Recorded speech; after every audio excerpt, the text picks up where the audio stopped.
Hi, this is Sally with ItsSallyCares, and today we're going to use a walker in the kitchen and talk about how you can be successful managing using your walker if you have to.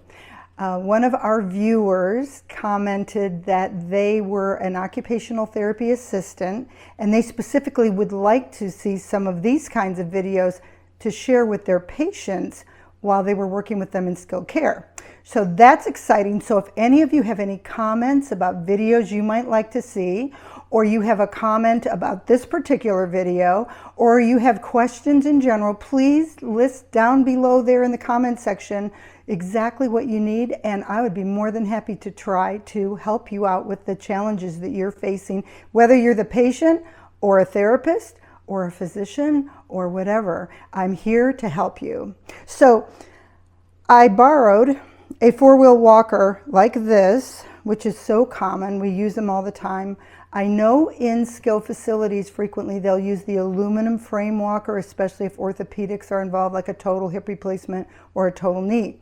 Now, the reason why I'm using this is because this has special features that really adapt easily to the use in a kitchen or anywhere in the house. When you have the structured aluminum frame walker that so many people have, it's cheaper, but these now are really inexpensive in many different ways, online, whatever, you can shop it. You can get baskets for the aluminum frame walker, and I can do another video about that. You can get adaptations to the aluminum frame walker to make it easier to carry things as you move about the kitchen.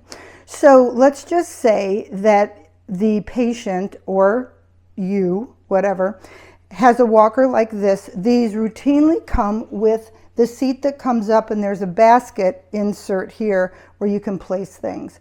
I've done another video about this particular kind of walker back, I don't know when, but in any event, check that out also, because it talks about how you can adjust the handrails to the right height for you, and you can do different adaptations. But anyway, today what we're going to talk about is kitchen. One of the things, and this is true for whether you use a walker or not, one of the things that I think is really important is that you conserve energy, because we all only have so much energy, and you need to realize that when you go home from rehab, let's just use this as our example that the therapist was looking for. You don't have a lot of energy, but you still want to be in the kitchen. You want to prepare what you can prepare. And my suggestion always to people who are limited in their endurance is to think outside of the box. Think like we're always used to organizing our kitchens where all the big plates are in one pile, all the smaller plates are in another pile, all the glasses are in another, shelf. We've got it all over like that because it's matchy-matchy all day, right? I mean, you want your kitchen to look good. Well, what I tell people is, first of all, and if my little video person could come this way, I'm just going to show you a typical, this would be mine, household setup. So here we have a bunch of plates. Here we have bowls. Here we have smaller plates, a butter dish that's sitting here that's empty. But my comment is, how many people are in the house? Maybe 2, maybe 3, maybe 4. So think like this. First of all, if you're limited in your strength, get lightweight plates, Corningware or something like that that's really lightweight but still dishwasher safe, because you don't need to spend a lot of energy, and especially if you've got one arm in a cast or something like that, you want easy to lift.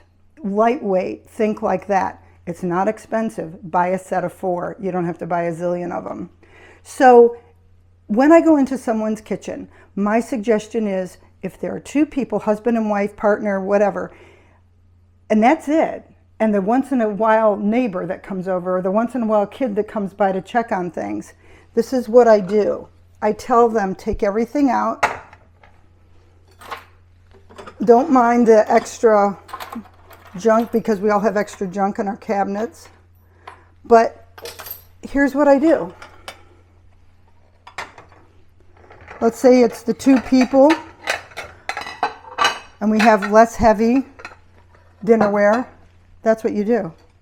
You put 2.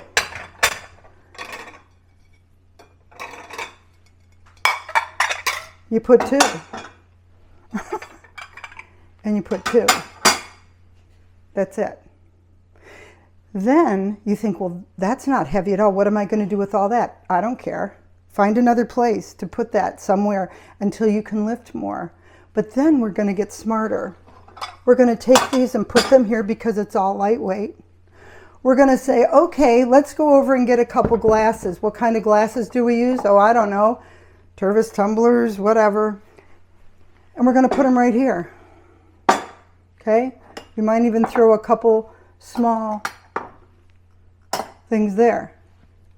And that is it. So when you go to the cupboard, guess what? It's all right there. You don't have a pile of this and a pile of that, and you think, oh, you know, but I'm so used to. So you weren't used to using a walker. You weren't used to being weak. You weren't used to having arthritis. You weren't used to any of those things. When you work with the challenge, it's not a challenge anymore. You win. You just have to think outside the box. So that being said, I'll do more. We're going to talk about some more things. But if you like this video, click like, share, and subscribe. And put your comments below. Let me know where you're from. Let me know what's going on. And I'm more than happy to help. See you next time.